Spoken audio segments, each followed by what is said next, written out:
When souls converge and shadows swell, I walk the path none dare to tell. A covenant forged in fire's breath, a whispered vow, a dance with death. Through walls where secrets drift like smoke, the council speaks, their silence broke. I am the blade, the silent hand, a shadow cast across the land.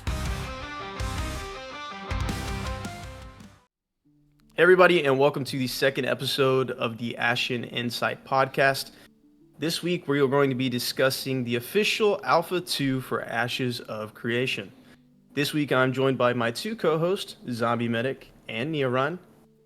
The three of us are part of the leadership from the guild, the Divine Order, and this week we finally got to drop into the game with the bulk of our guild and test out some of the features and functionality within the Alpha 2. Before we kind of kick things off here and get going, though, I am a little bit curious. I do just want to get everybody's insight, just at face value, kind of how the weekend went for you. Zombie, kind of start me off here. Talk to me about the things you experienced. So the weekend testing was actually pretty good, fairly smooth. Obviously, some bugs that they have to work out yet, but lost a lot of sleep, had a lot of fun, made a lot of progress, and overall, I'm giving it a positive review. All right. And talk to me a little bit, man. What was your thoughts going into this weekend? Everything was footing on play. No, it was good. I had a good time. It was like some organized chaos is one might call it. 'Cause there's a lot happening. People jumping into queues, people jumping out of queues. Some people not making it. We had one person leave the guild. I'm pretty sure because he just couldn't handle the queues anymore. Like it was crazy. It was almost ironically kind of funny, but at the same time it was very chaotic. But at the end of the day, we came together and it was a blast. Had a good time. Dude, 100%. I mean, there were so many different variables and just things that went into this weekend, both inside of Ashes and outside, with just the community finally coming together and kind of getting to experience one another. And I feel like those things just kind of clash in a big way. We had a lot of pros to hear in the community, just with content creators and the like talking about the good of the game. We even had people on the other side that were talking about kind of some of the negatives, if you will. But overall, I personally feel like this was probably a success for Intrepid.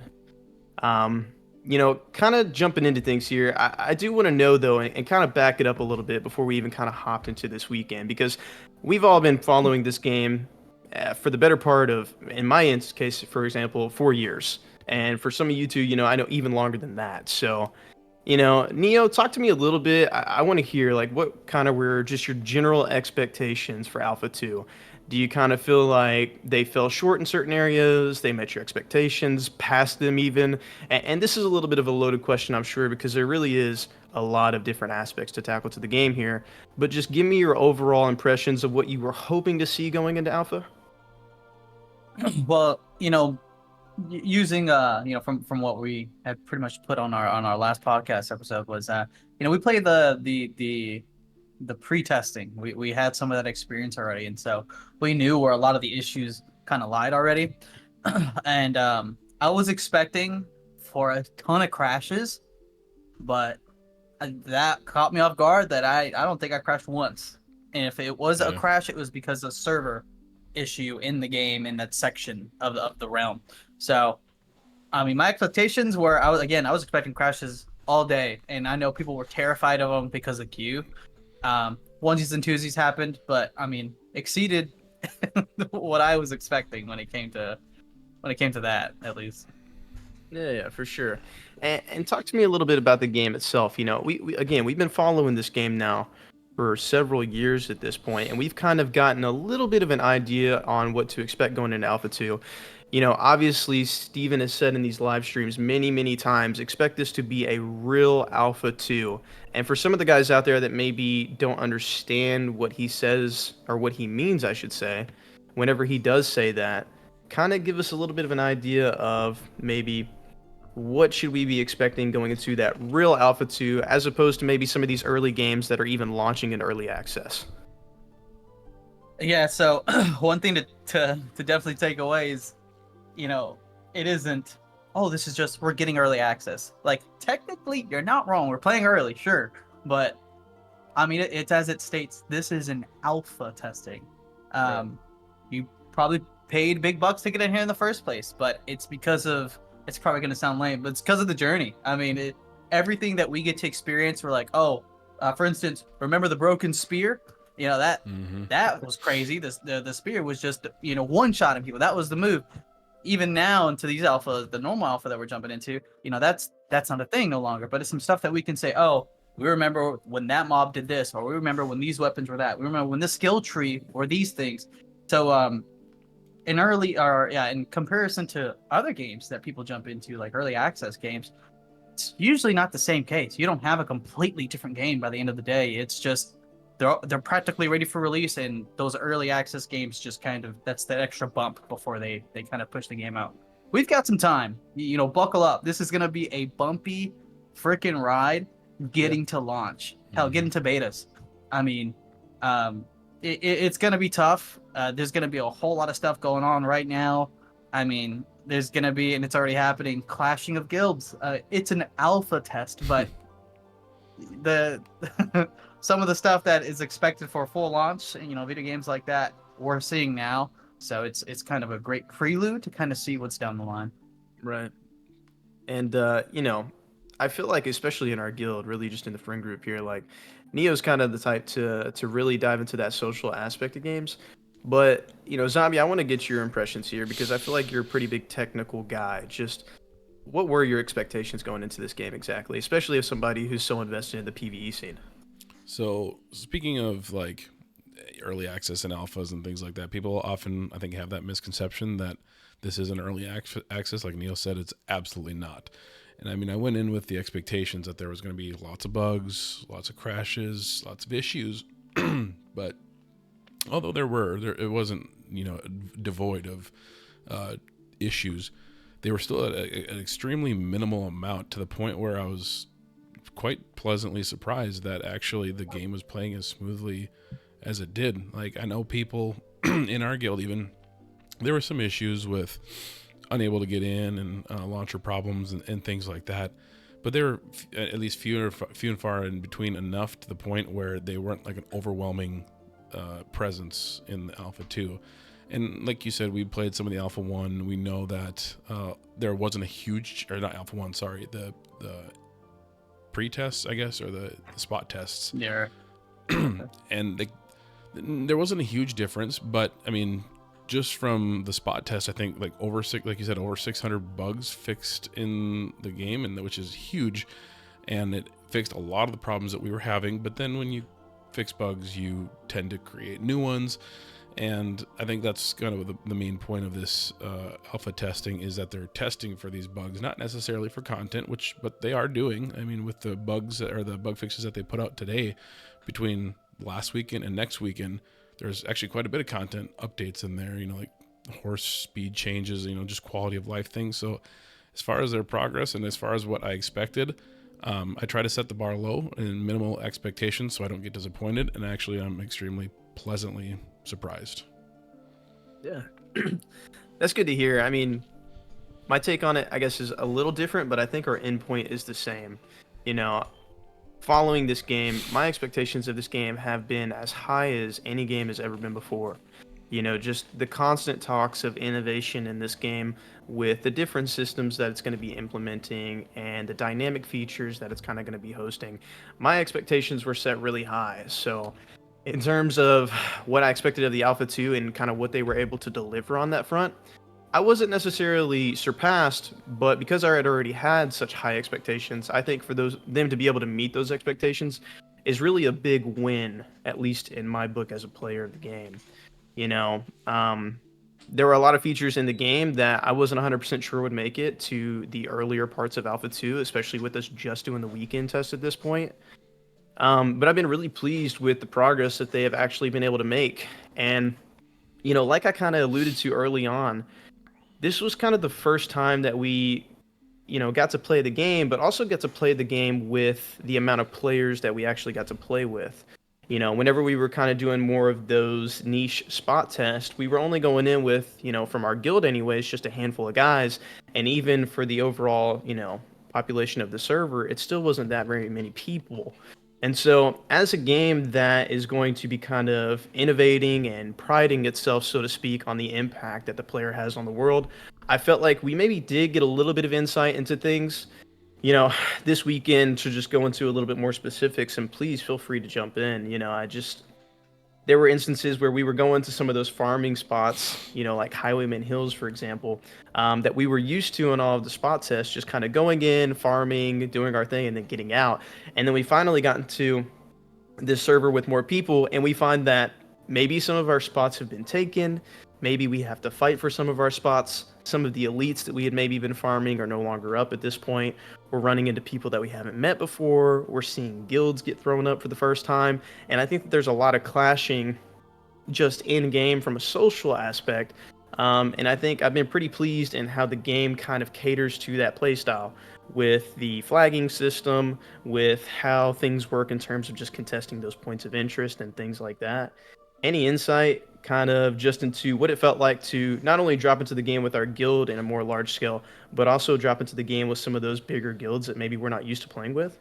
That's actually a good point, because when we were playing in the spot tests, we were playing with maybe a couple hundred people on a server at a time, and supposedly these servers are supposed to be able to house 3,000 people. Now, I don't know if we were anywhere near that for this spot test or this Alpha 2 weekend at all, but man, it felt like it. Like when everybody, like 3 p.m. when the servers opened, everybody hopped in. There had to have been at least a couple thousand people in. At least. And that's like a difference in scale that, like you said, we weren't ready for. Like, I mean, just in our guild alone, we probably had 10 times the amount of people that was playing in the Alpha 2 than were playing in the spot test. So we had a shit ton more people just with us, with our guild. So obviously that's going to follow with other guilds as well. But yeah, I mean, even that aside, that way more people actually still held up better than expected. Yeah. I mean, we were used to those, those server crashes happening pretty consistently when we were doing the pre-testing. Mm-hmm. And now that we got quadruple the number of people jumping into those same server areas, and they're sustaining those people, is kind of mind-boggling, because it's like, it's been a week. It hasn't been that long, but what the team over at Intrepid are able to do that quick, and it's surprisingly, from what you see from most companies, is they do a patch or an update that brings in 20 more bugs. Well, we're not really seeing that consistency of we drop a patch and fix these things, then we see double that amount and bugs come out. It's almost the opposite. It's like, oh, that one bug came back, and that's probably it. Which is it. That's kind of nuts. I think that's super impressive. Yeah. Not to mention their use of the PTR has been like kind of big. Like they've been putting, like, almost every day they're doing stuff on the PTR, testing stuff out. They were even doing it during the weekend. They were bringing down the servers to have a bunch of people jump in to do something specific in the PTR to nail down a pretty major problem that they were having. And I think that has aided them big time in the solving of some of these issues. Yeah. No, I think that's a pretty good point.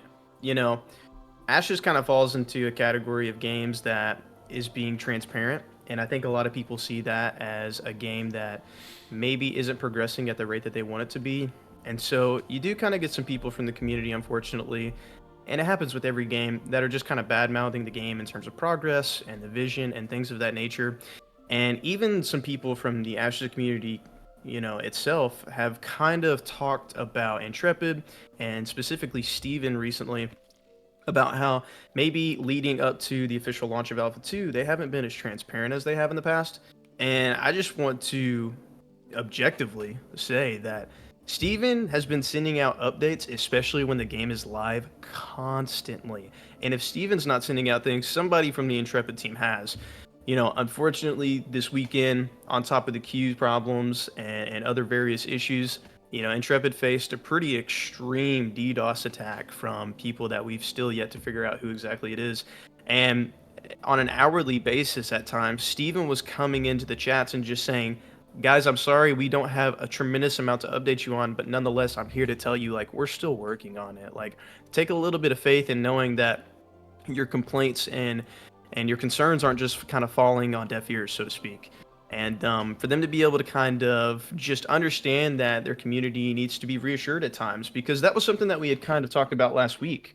Whenever we were talking about kind of the situations revolving around the PvE scenarios and stuff that you might face in the game is we felt like maybe we weren't getting reassurance at times. And actually getting into the live version of this game, I felt like that's exactly what we were able to get. Yeah, because it was more of like, test this, test that. And we test this, we test that, and then we're like, yo, we had the issue from what I just mentioned where, hey, last week the crafting system worked. Now I can't even use the bench. What's going on? Oh, no response, no nothing. Then we have to figure out, oh, well, you got to be sitting down, and when you're sitting down, you got to be close enough. Hit F, and then at that point, don't click anything else. Make sure you're in non-action cam mode, so that way you can click on your stuff without moving your character. It was like, what the fuck? But now it's like you said, every hour it's an update. We're getting screenshots of the DDoS attack happening live. Yeah. That was right. Like, what a 180 experience that we're seeing from the spot test. And to put a little bit of context too with what Ethan was saying about the transparency. That's what we're looking for. Yes, we did have some criticisms last week, but those criticisms are in a pretty objective, I think, format on a very particular subject. So we were talking about some transparency issues. There's lack of clarity and things like that. But in a particular subject of the game, you have content creators, unfortunately, like Ethan said, who are doing the extremes of either way. They're either saying the game is total trash and, with usually very little explanation behind it. But then you have people that are going the other direction, which isn't good either, where they're saying, they praise this game. It's better than any game out on the market. It's like, if you were to release this right now, it would be dead in a day. It wouldn't, that's not a thing. So I think it's important to say that there's going to be you got to have clear expectations and at least objective expectations to say, what is good, what is bad. But again, yeah, as far as the team has been going, updating us and keeping us in the loop about what's going on, have done phenomenal about all of that kind of stuff. Yeah, I think if you bring up some good points, I mean, I don't think that anybody can kind of argue the fact that we're not here with the hopes that this game is going to succeed and surpass every expectation that we have for it. Steven coming out and publicly saying that we are going into a quote-unquote real alpha, it just kind of alludes to the fact that he also understands that this game is not going to be perfect and it is going to have problems. And so I do like that the community to some degree is kind of talking about some of the issues and things or things that they wish would maybe have some tweaks or changes. But we do kind of get some of these people in the community that you talk about that maybe do kind of go very extreme one way or the other. And it's always nice to say good things about the game. I don't want to take that away from anybody. I would be happy to sit down and talk to people about what I hope this game will be and what I think it currently is now. But the truth is that we are in a testing phase of the game. And with that, there may be times where the game has to restructure, where it may have to make tweaks and changes, and where at times it may even need complete destruction of systems to completely rebuild from the ground up. But again, that clarity we were looking for so much, last week and leading into this week, even with, the expectation that there were going to be problems, I think that it's been huge. And, there were a lot of issues, at least initially with queues. And I don't even know if we can necessarily say issues because queues were to be expected to some degree. Some people were upset that maybe they had to sit around for longer than others. And I don't know if this is true or not, actually, but a point I kind of want to bring up, and it actually makes sense now that I think about it in hindsight. I was talking to one of the community members from our Discords, and he actually told me that the reason that people that were initially dropping in for the first time were sitting in queues for much longer is because they were in a queue for the server that was a part of the overall server meshing. And so if you got out of line hold and then logged out, then logged back in, your queue was much shorter than your original one getting in. Which can I insert a really quick thing there? Please, yes, this is just like absolutely. a fun fact. We're talking about bug fixes and changes, active changes that they're making. Did you see that they're adding a new starting zone for next weekend? Yeah. Yeah, it's called The like hype is real. Yeah, it's called like Sepia's Point or something along those lines. But they're adding another starting zone to the east of Lion Hold to solve this exact issue of all the people starting in Lion's Hold. You're now going to be split between two different starting zones to alleviate these problems. So just like in a matter of a weekend, they're already working on fixes for what Ethan's talking about right now. Yep. Yeah. And going off, Ethan, what you were saying, if you log off and then log back in somewhere else, it was more like apparent on what they were doing because we were getting pings in game from the banner that would come up and just say, "Dear Varens," and he was mentioning if you're done, leave the starting zone. Like, Right. don't linger Yep. and stuff like that. They moved some of the stations around, and this is it's almost apparent to anyone with a little bit of tech literacy is okay, they're moving things around because they need people spread apart rather than sitting in one little zone with server because it's just going to clog it up. And the people over there at the spawn, they're not able to log in because there's just so many of us in this area. The queue can't move because it can't put another person in because it's full in that section. So that's why he was trying to push us out and say, hey, get the fuck out of here. Go do something. So the other people in queue could jump in, which it made a lot of sense. Which Yeah. is No, I think they've that's done crazy too. Like, sorry, No, please spitballing go off ahead. of a Neo's thing, but honestly, like that's probably like the smartest queue system in a game that I feel like I've experienced. In World of Warcraft, again, I'm a World of Warcraft player, but when there was when a new expansion launched or whatever happened, always queues on the high pop servers, to the point where you'd be sitting in queues of the thousands, like 10s, 15,000 player queue. But I don't, and I could be wrong, and feel free to correct me in the comments down below. They weren't based off of individual zones within the game. It was connecting to that server that you played on. So, for example, I played on Living Growth. I'd have to wait for somebody to log off in Living Growth for me to log back on. Where with this system, it's like each with the server meshing works. Each of these little zones or servers on the realm have their own little queue pockets. So, like you said, if you were trying to log in Lion's Hold, you maybe got hit with the queue because there's a ton of people. But if you could leave Lion's Hold and get out of there, and somehow you got disconnected, chances are you'd be able to reconnect and get back in the game and get back on your realm and continue playing because you're no longer part of that really high density pocket server anymore. So that's just all I wanted to add. But as far as games go, that's a very smart way to handle a queue system. No, 100%. And one I hadn't really thought of until I had really talked to that community member just the other day. But, I mean, pretty good system in my opinion. Not really one that I'd really thought of whenever they were talking about that they were going to be able to kind of introduce server meshing into the game. But that kind of leads me into my next point here is kind of how Ashes has progressed from the first time that we dropped into the game. Do we feel like Intrepid has kind of been responding to bugs in an efficient manner, and not just bugs, because again, keep in mind, queues are a normal thing, but they're kind of innovating that queue system that we were talking about and doing things that I at least haven't seen from other games ever.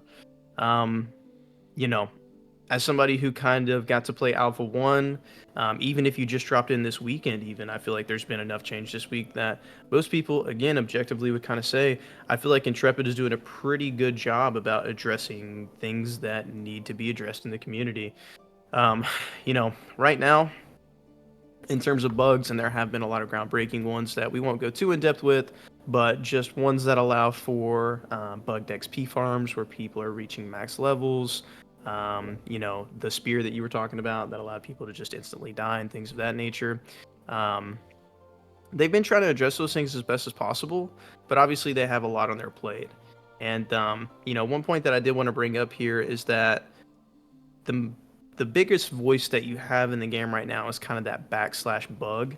And I feel like maybe some people have gotten a little bit aggravated that some of those more minor bugs that they're running into maybe aren't being seen. But even in the chats, outside of the announcements chats, you've seen some of the Intrepid devs who are saying, we understand that this is a bug, this is something that we're looking into, X, Y, and Z. And I feel like they are listening to those things. And I do feel like we've got to objectively see that progression. Again, even if you just dropped in this week. And I think they've just done a really good job in a general sense of kind of moving forward with the progression of the game and also just getting some of these bugs out of the areas that people are kind of abusing and things of that nature. So, Neo, give me a little bit of insight into what you think, because you also have kind of been around for quite some time now. You backed early enough that you were able to hop in with myself, even just back in Alpha 1. Talk to me a little bit about kind of what you have seen in terms of progression through the times of Unreal Engine 4 to Unreal Engine 5, and even in terms of just this last weekend moving into the one that's coming up, here in the next couple of days. In terms of progression, it's tough to say some things in terms of visuals, but some of the things that we don't see, that we can't really say, oh, this was way better in Alpha 1, and in Alpha 2, we're not seeing that. Or I'm experiencing it, but it's not as fleshed out, or whatever the heck it may be. But it's because we're not seeing what's going on behind the scenes that's working those systems, that's letting those things play out. UE4 had been around for so long. I mean, some of the stuff probably hadn't changed as much, but moving on to UE5, there's a lot probably more complex things happening that's making it run that much more smoother that they're still probably ironing out. You know, there's going to be bugs that come in with it and whatnot. But in terms of progress, I mean, I think it's come a long way. I don't even think we had the crafting benches at all last last test. And if we did, I didn't even touch them. Like, it wasn't even part of my mind. This go around, I mean, it's definitely at my forefront, but it's there. I've played with it. I've crafted. I've done all the stuff there. It's definitely come a long way on both ends. But in terms of how much variety in terms of progression, you know, visual and content wise, I definitely felt like in Alpha 1 there was a ton available to me. I could use my water mount. I could feel the speed increase when I was using my water mount in the water. There was a boat there. The boat, I mean, they locked it after a while because we bugged it through the world, and I think it crashed the server or something. Yeah. And so, I mean, there was that. There was a dragon out on the north west of the map. There was a dragon in the dungeon that we did when we had Asmongold joining in with us and stuff. I mean, it was just a ton of group stuff to where the servers weren't crashing. You know, we didn't have that server issue and stuff like that. But once again, that was kind of on old tech. Now they're introducing this new tech, and now we're running into these issues. Oh, this sucks. Oh, I'm crashing. People can't load in. Well, we're not seeing the final end product of that. You know, we're not seeing the new technology they just introduced a few months ago. We're seeing it progress. We're seeing it work. We're seeing it from where it was bare bones to holy shit, hey, it's working pretty well, and it's been a few months. So it's kind of nuts. I still believe that their transition from UE4 isn't done yet in terms of assets and stuff, and that's probably why we don't see a lot of variety, Underdark. You know, things that we had almost an abundance of in Alpha 1 is not, you know, present now. I think that's just, that probably takes a lot more time than what we think as well. But progress has been pretty nuts. Yeah, I mean, that's you bring up some good points there. I mean, like I said, you know, we kind of look at things pretty objectively here for the most part, and I do think that overall they have done a really good job about just pushing their agenda forward and carrying out their plans and things of that nature. But you know, again, you bring up good points. Back in Alpha 1, there were several things in that version of the game, albeit, you know, it was in Unreal Engine before, that we really didn't get to see a whole lot or even at all in Alpha 2. You know, a lot of, just to kind of address some of the concerns of the community, a lot of the things that I've heard is things that I've seen in Alpha 1 aren't in Alpha 2, and we're in such a limited sized map, and there was such a much larger map back in Alpha 1, how much of the game that they have completed or at least programmed to some degree is missing from the current version of Alpha 2. You know, Steven has talked before, and he has said that we only want to give you a fraction of the things that we actually are working on currently. You know, what you guys see as a community or what the public sees is not everything that we have put into the game. And I don't just mean that kind of back-end stuff that they have to do with kind of converting over from Unreal Engine 4 to 5, but actual in-game assets and in-game functionality and things of that nature. You know, Zombie, I know you didn't really get to spend time in A1, but tell me a little bit about what you think about that. Yeah, I was unfortunately the guy that got Alpha 1 access after Alpha 1 was over. But yeah, so from comparing from the spot tests until now, obviously not a whole heck of a lot of time has passed. And as far as like content goes, not a whole heck of a lot of change in content. But again, being this is an Alpha 2 or an Alpha, we're not really here to test content. We're here to test systems and things like that. And as far as from a system standpoint, it has changed quite a bit. I mean, like just like I said before, all the different bugs that they're constantly pumping out, all the different things that they're fixing.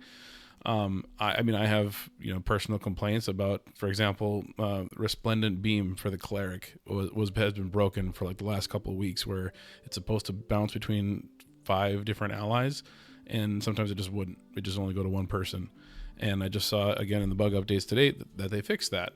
And so like there's all these like little things that are, little small issues for what I consider for the majority of minor issues that they're fixing, but also I still got to commend their communication is on several occasions, not just outside their official forums like the Alpha 2 News, things like that, but their devs are like in the chats actively, and I've been able to ask them questions directly about things, and they've answered me in the chats. So like that's, to me, that's kind of huge, and that just shows that they're actively addressing issues. Like they're asking people to send them in videos and things for identifying issues and fixing them and trying to help people with fixing their problems. And like I said, not having experienced Alpha 1, it's kind of hard to say, but between 2 weeks ago and today, I feel like there's a pretty significant change in quality. Improvement, I should say. I'll even jump in here. And it's some stuff that it's like, the little changes, we don't really see too much.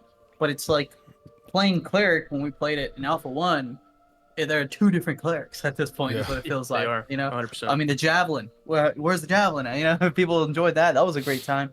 But that's now pretty much a tank move called a grapple. So it's like, some things have changed a bit with how the Alpha 1 evolved into what we're seeing now in the Alpha 2. But one thing that I will say is, I remember somebody told me, they got a lot going on behind the scene. They have a lot in the, under the hood is what we were hearing.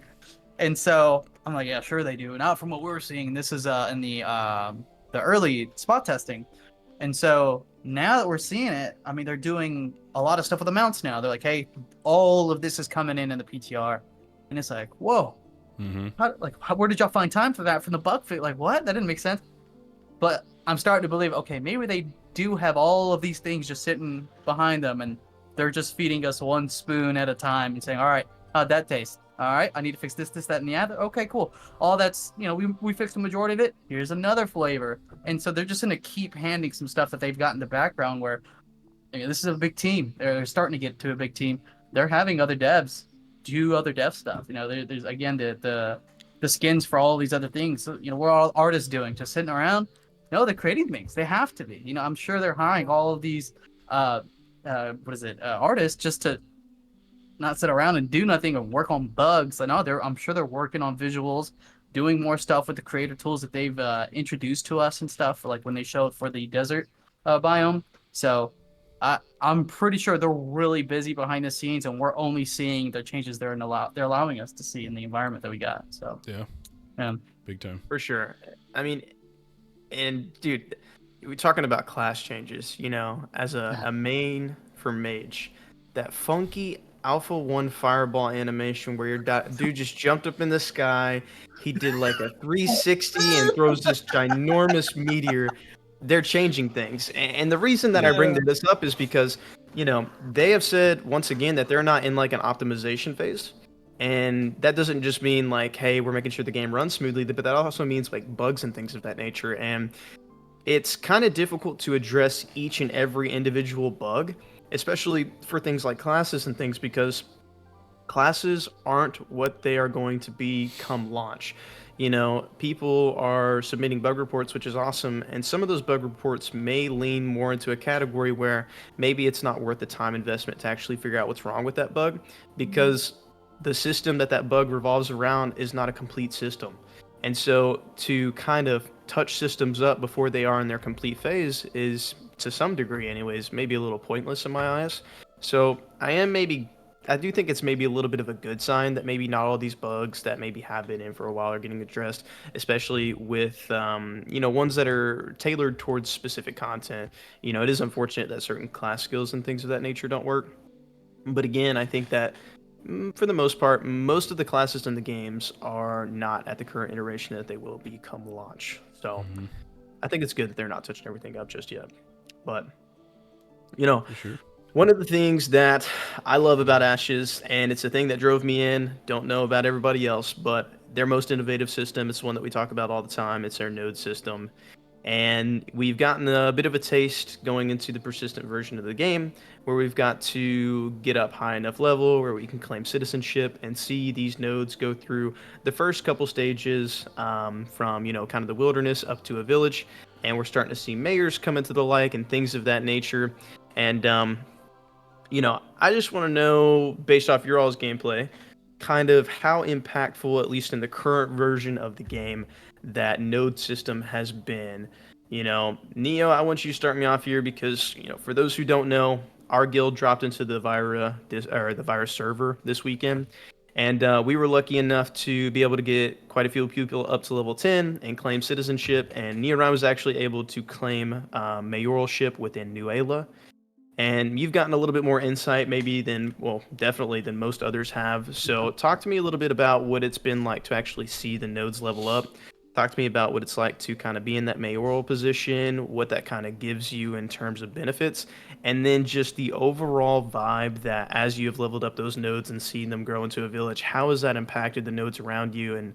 And do you feel like that is as impactful as maybe you were hoping it to be, at least at this current version of this, the game? So right now we're seeing obviously the earliest stage of the node system, what it's going to look like. It stops at a village currently, which is tier 3, I'm pretty sure. So it stops there. There's no, the leveling up was pretty easy for the most part. It was just grind around the spots, collect mats, which mats give you enough experience to, if you just wanted to go and grind mats for however long, you could, and they would do a pretty significant amount of XP towards that node in terms of leveling up. So, the building up right now for the nodes, it's definitely shorter than what's to be expected come launch, come the full system. So we're getting definitely the watered down version. We have the training wheels on. For sure we have the training wheels on when it comes to nodes. But coming down from a mayoralship perspective, and trying to look on the outside in and see the bigger picture of not just your own node but the rest of the nodes around you, it starts to become just that, a bigger picture. It's not just your node. It's not just, oh, my guild is doing this and whoever else is dedicated to this node. There's a lot, not even politics involved. There's just a lot going on in the world now, because then you have to realize, okay, buildings. What buildings do I want to try and push for the node to have? What buildings do these other nodes have? And some people aren't going to know unless they talk to other citizens. And I can't just walk up there and be like, well, what are they building? It's not as simple as we want it to be when it comes to that.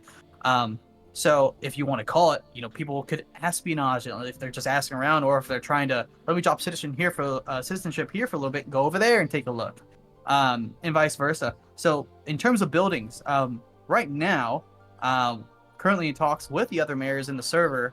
Mostly they're all guild leads, but within various guilds, and we're in conversations, we're in talks, and trying to get every node their own set of buildings, essentially. That way the server isn't fucked when it comes to crafting, because crafting plays a huge portion of the nodes. Mm-hmm. You can't craft if you don't got a node, truly. It's just not going to happen. And so right now, yeah, there's some buildings out there in the wild, east of the starting zone, that you can craft what you need at the beginning, but you're not going to get nowhere near, especially when it comes to recipes and higher tier gear, out of those stations. You're going to have to go to a node that has whatever it is that you're crafting, workbenches, and of higher quality. When it comes to the the furnace, I don't know what that's, I forgot what that's called. And you're smelting down. What was that? The forge? Is that what you're talking about? The forge, yeah, the forge, whatever you want to call it. You're smelting down your goods, your metals, and you can only queue up one thing at a time. Not like, I guess, smelt one metal. You can smelt up to 25, but you're going to have to wait for those 25 to go through before you queue up something else. So it kind of keeps you in this rotation of coming back and forth in and out of the node, going through your storage, things along those lines. And so it starts to become a home. And it's cool because that's what it's meant to be. That's what it's supposed to be. And it just doesn't become one of those instances in other games where, like, oh yeah, I'll go here do my fucking dailies, my gatherables. Talking about Guild Wars 2, you have an instance where you can go and gather your daily rotation of gatherables, and then you leave, and you have nothing else to do in your home instance. This node system, where it's the pinnacle of the entirety of the game, we see a little bit of that outside of the crafting system and buildings. We see it affect the environment. For instance, Marilith. We know if we go there and do a certain quest near Oakenbane, it's empty. There's nothing happening in Oakenbane. Once Marilith levels up a few times, watch out. If you haven't done that quest or you need to go over there for Yeah. whatever reason, good luck. You're gonna die a lot. Hopefully you don't get enough XP debt, but there's a lot of mobs around there. And so you see the environment change. And not only are there mobs spawning, there's an entrance below Oakenbane that opens up after a certain amount of time. I'm sure when the mobs come in. But that is a really quick, let me just go under here and I'm going to Marylift.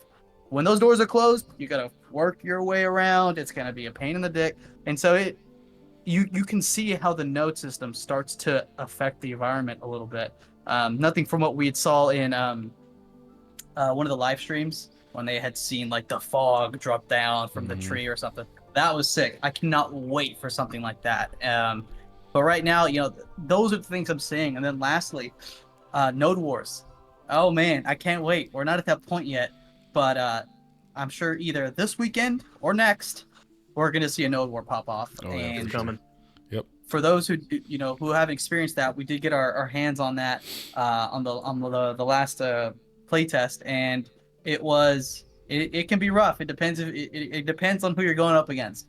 Right now, it is well rounded. There are people who like other people in terms of guilds, and the mayors are again all guild leads at the moment.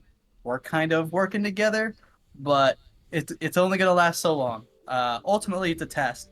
And ultimately, we don't want to screw over everybody on the server. So we're still trying to come together and say, hey, let's get these buildings what they need to be. And that's pretty much it right now. Yeah. Outside of that, gank whoever, kill whoever. If something happens, that's beef. PvP, win and wear. So that's my take right now on the node system. Mm-hmm. Yeah, Zombie, you got pretty far in terms of levels this weekend, if I'm not mistaken. And like you said, I know you were losing sleep because every time I was logging in, you were on. Every time I was logging off, you were on. And every time I was waking up to take a piss at night, you were on. So talk to me a little bit about what you were seeing, man. Did you see any like dynamic points of interest or anything of that nature? Because I know you got to kind of go all over the world. So talk to me a little bit. So as far as impact within the actual game world and things that changed, Neo kind of touched on the biggest one being Oakenbane Keep, for example, in the Mirrorleth node. Dead empty until that place hits level 3, and then it's filled with mobs. There's also, I think, a little underground tunnel that happens too that allows you to pass through Oakenbane if you're trying to go from Mirrorleth to the Lion's Hold territory area. But for me, the biggest, so it's really their plan for nodes and how it impacts the world is such a large concept. It's almost impossible to fully grasp exactly what they're doing or conceptualize the plans. It's like almost inconceivable. You got things from like vassal states within the nodes. You got things like castles that guild or people can own that have influence over the nodes. As far as like economy goes, and like I said, from the actual physical changes that occur in the world, I mean, you can just see on the map potentially how big a node can get. Like you can see the square on a map. Here's the Mirrorlith node.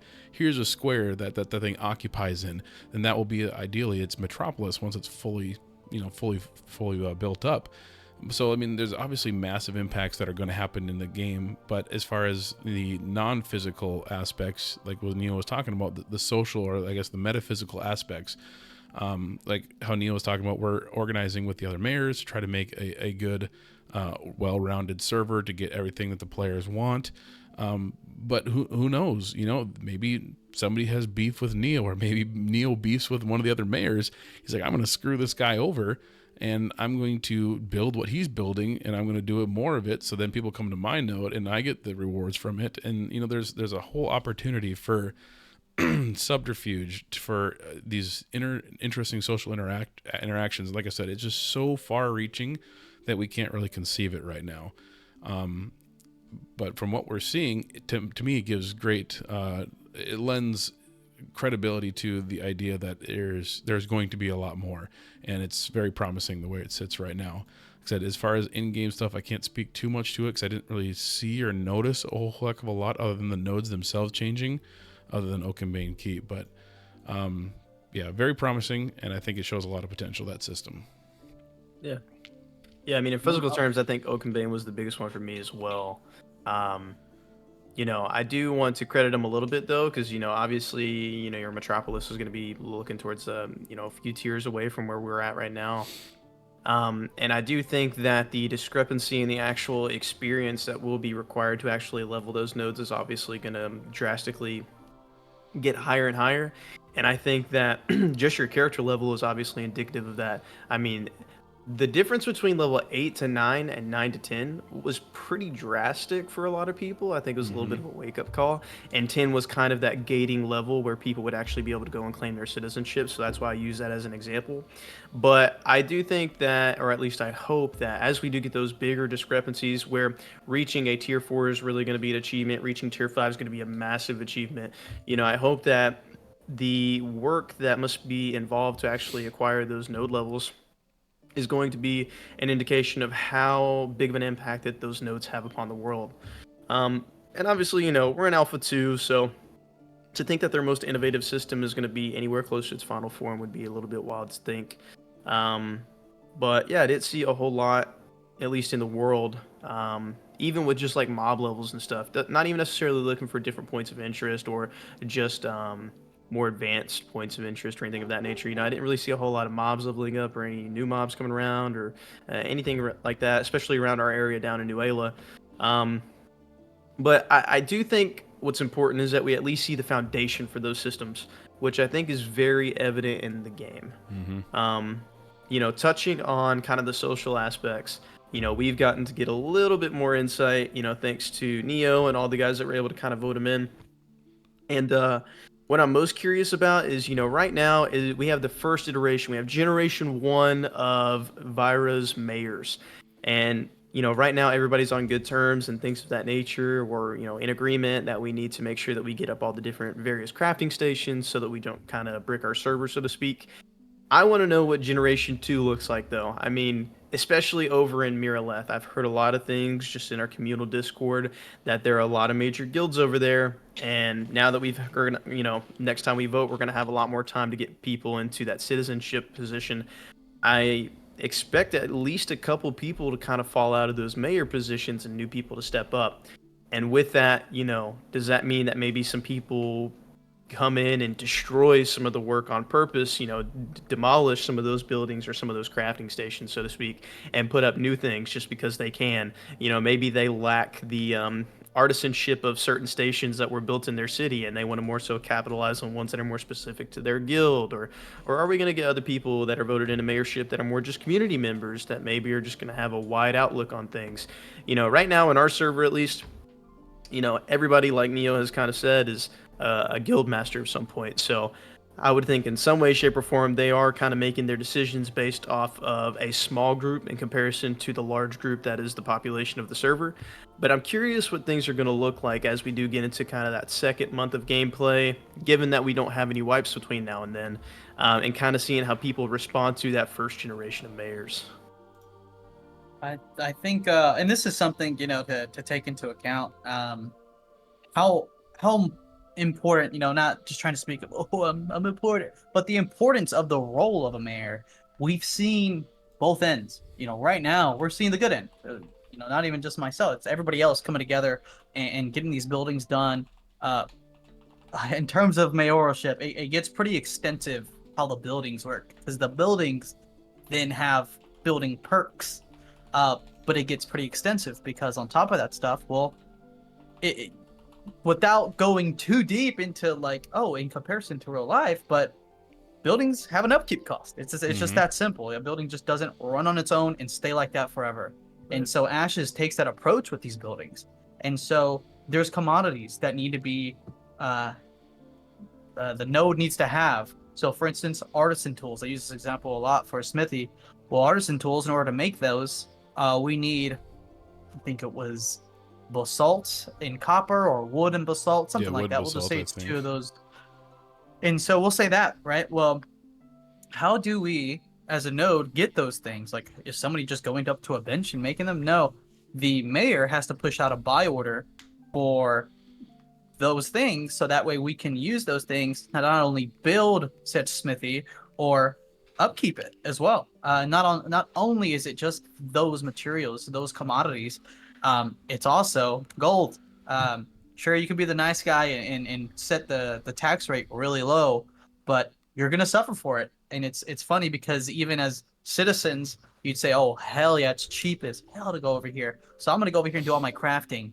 And so 10, I don't know, smelts or whatever you want to say, 10 pieces of armor that you've made could probably equal one piece of armor 2 nodes down, and they've got just that many people still using their stations and stuff. So they're making a lot more money, and they're being used a lot less as well. So it's a weird balance. So if you don't have a mayor that's looking for the best interest of the node, and they're just even absent, the node suffers. We'd seen one in early testing where the node or the mayors just disappeared. They were gone. You know, they were through with the test. And so what happened is the node just went stale. The buildings, the buy orders weren't there. The building started deconstructing, and it was the first smithy up, but it was also the first smithy down. And so the upkeep cost just was gone. The buy orders weren't there, and so the node started falling apart. And it's good to see that. It's great to see, man, this is we're experiencing both sides right now. We can only imagine when the system just starts to get that much more complex. I can't wait. It's gonna be exciting. Well, and their whole intent behind this node system and the changes is to create a living and breathing world, right? A world that responds to players' changes in a physical sense, but again, in a social sense. I mean, this is effectively creating an economy in and of itself, where you, the player, or players in general, dictate how that economy is going to operate and how it's going to work. Like Neo said, you could be the mayor that sets taxes really, really low because he wants to be the nice guy mayor, but then he's not bringing any income. Well, let me preface that there's a potential that he doesn't bring any income into that node, and therefore the node suffers because of it. Or conversely, what could happen is people would see taxes are lower at this node, so we're going to do all of our stuff here at this node. So then, by decreasing the taxes, they generate more revenue because more people are coming to the node. Conversely, you have mayors that are greedy and set the tax rate really, really high, and then nobody goes to that node because it's just too high, not worth doing. So then they suffer in that way. Like I said, the living, breathing world idea is really a reality when it comes to the nodes and how it can create its own self-sustaining, player-driven economy. And you just don't really see that in a lot of games nowadays. Yeah. Yeah, I love it. I mean, we've all touched on at this point, obviously the physical makeup of the nodes and kind of how they impact the world. It needs a little bit of work, but I think that that's probably the easier thing to do. But, like we said, that foundation has been laid, that I think the system is intricate enough that even though the node system itself is not going to change and its impact's not going to change, and all of the nodes that are within, our server are capped, they are still going to provide fruitful and engaging content just because of the social aspects alone. There's going to be forced communication, which, as Steven has said before, this is going to be an MMO, massive multiplayer. You're not going to be able to be that single person. If you want to have an impact in this game, you're going to have to kind of converse. And it seems like, at least in our current server, the entire server are speaking to each other right now, just, through delegation and things of that nature. But people from different guilds, they understand what the overall objective is for different areas in the game, and I think that's pretty awesome. I mean, like you said, just being able to be able to get content from, or at least engaging content from the node system is going to be huge for us. So I don't know, I think they've done a really good job with it, so I'm super impressed with it so far. Obviously, a lot of work Agreed. to go, but they've done a lot, and I think that at least in terms of it being the most innovative system that they've pushed forth, I think that they have at least shown enough in this Alpha 2 that all the naysayers and all the haters can maybe not be put to rest necessarily, but they can kind of dial it back a little bit and put a little bit more faith and a little bit more stock into this game, because the vision that Steven has kind of painted and the community that they're kind of looking to kind of pull in and bring in, I think that they're doing it. So really good job, and objectively, once again, kind of hats off to them. They've done a really good job with it. 100%. But yeah, really good weekend, boys. Really been super excited. Having this 5-day break has given us a little bit of time to kind of think things over in hindsight, really break things down, and kind of go ahead and prep going into the next weekend too, even if we are just in those early testing phases. Because, like we said before, our objective here is just to kind of have fun enjoy our time, and push this game, and hopefully, be just a small little voice in the community so that we can hopefully have just a little bit of an impact on this game, or even just in our servers, so that, whenever we come home from the day, whenever you get off work, whenever you're coming home to your families, whatever it may be, you're experiencing that joy that you did whenever we were all younger and we were playing more of those traditional classic MMOs. So super happy to be here and super happy to have a chat with you guys. But before we go, if you guys don't have anything else to say, or if you guys do, please feel free to interject. It's been a very fruitful conversation with you gentlemen, and super glad to have you guys on board tonight. But without further ado, I think we're going to be wrapping it up for tonight, and appreciate everybody stopping by. Once again, we kicked off the podcast with our first episode last week, going into the PvE systems and things of that nature. Just talking about a little bit of insight into the clarity from the devs, and specifically Steven on that topic with some of his recent interviews. So feel free to check that out. As always, we're going to be doing our best to continue with these videos, coming out with them hopefully on a weekly basis, pending holidays and things of that nature, and just other things that may come up. It does help whenever you guys kind of like these videos. Please feel free to comment.